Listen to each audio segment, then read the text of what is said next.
Welcome. In this video lecture, I am going to explain the Arthur Lewis two-sector model of economic growth and development. Many economists attempted to analyze the issue of development in the context of a labor surplus economy. These theories date back to the celebrated work of Nobel laureate Arthur Lewis in 1956. And this discussion of labor surplus economy is also elaborated by Rennie and Fay in 1961.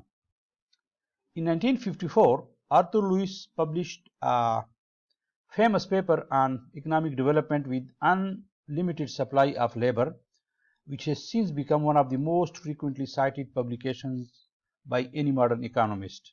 Its focus was a dual economics, small urban industrialized sectors of economic activity surrounded by a large rural traditional agricultural sector. The central theme of this article was that labor in dual economies is available to the urban industrialized sector at a constant wage determined by minimum levels of existence in traditional family farming. Because of disguised unemployment in agriculture, there is practically unlimited supply of labor and available for industrialization, at least in the early stages of development. At some later point in the history of dual economics, the supply of labor is exhausted, then only a rising wage rate will draw more labor out of agriculture. Less developed countries can be conceived of to operate in two sectors. Number one, a traditional agricultural rural sector, and number two, a much smaller and also more modern industrial sector. And there is surplus labor in the rural sector, which means the existence of such a huge population in agricultural sector that the marginal product of labor is zero. So if some workers are removed from agricultural sector, the total product remains unchanged because there is disguised unemployment in the rural agricultural sector.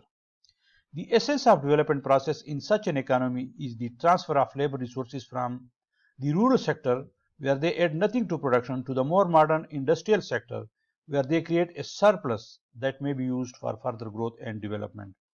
The central point is that labor shifts from agriculture to industry, and the supply of labor from agriculture to industry is unlimited at the given wage rate, owing to the relative size of the agricultural labor force at a margin. The phenomenon is frequently labeled disguised unemployment in agriculture.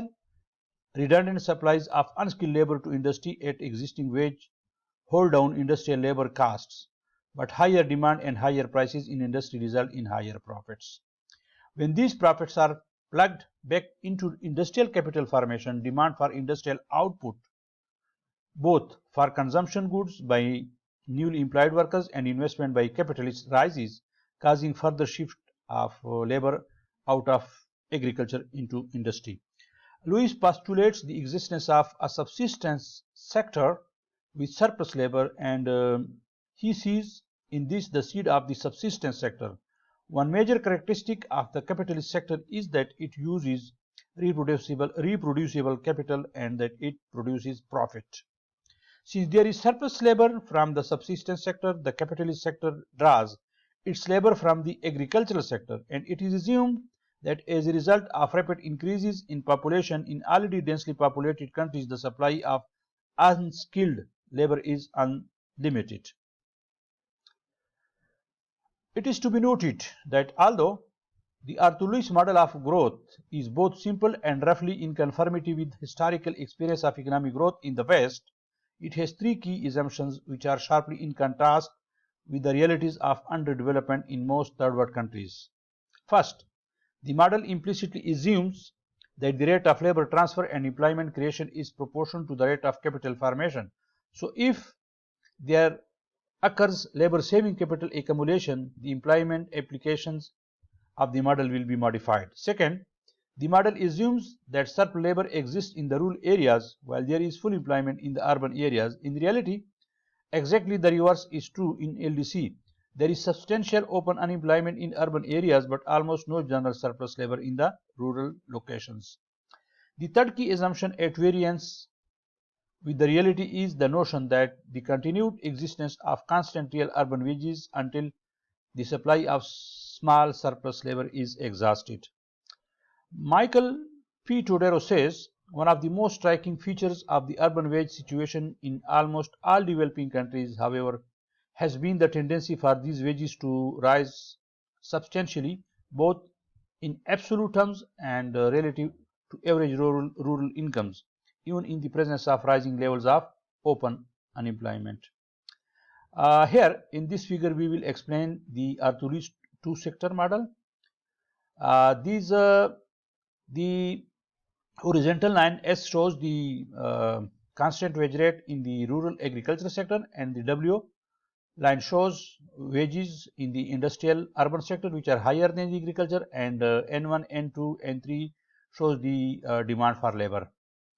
So this surplus is the key to the Lewis model of development. OS is the average product of the subsistence sector, the amount a man would receive there. Here, OW is the wage in the capitalist industrial sector.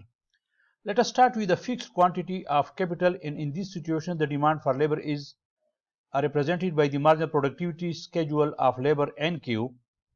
Under profit maximizing condition, labor will be implied to the point where the wage W equals marginal productivity, that is Q1 corresponding to OA number of workers implied.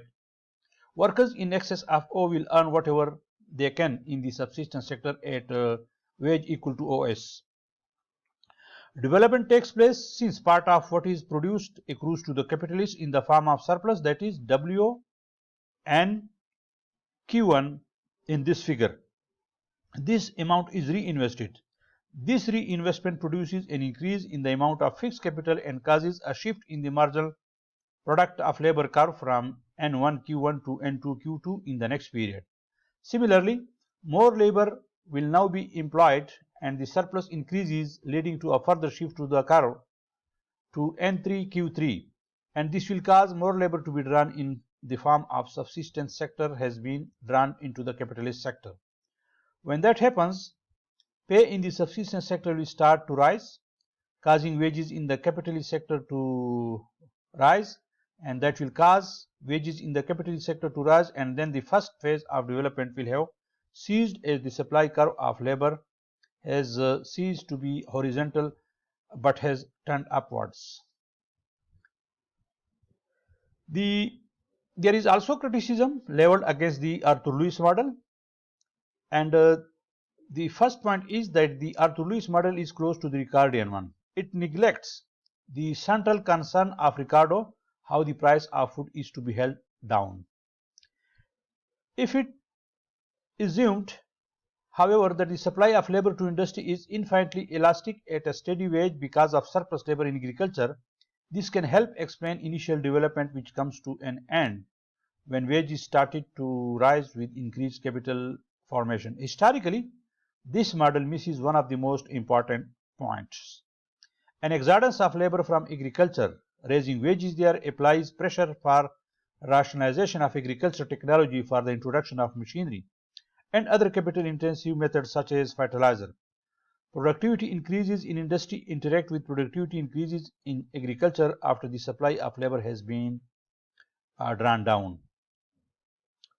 Another point leveled against the Arthur-Lewis model is the labor-saving bias of modern technical transfer supported by widespread non-existence of rural surplus labor, the prevalence of urban surplus labor, and the tendency of urban open unemployment exists, which suggests that the Lewis model offers little analytical and policy guidance for solving employment problems in the labor surplus less developed countries. Michael Tudero, however, concludes that the Arthur-Lewis model has some analytical value in that it emphasizes two major elements of the employment problem: the structure and the economic differences between the rural and the urban sectors, and the central importance of the process of transfer between them. So, Arthur-Lewis model offers one of the best explanations for the process of development where there are two sectors. Ladies and gentlemen, thank you very much for watching this channel. If you haven't yet subscribed to the channel, kindly do subscribe and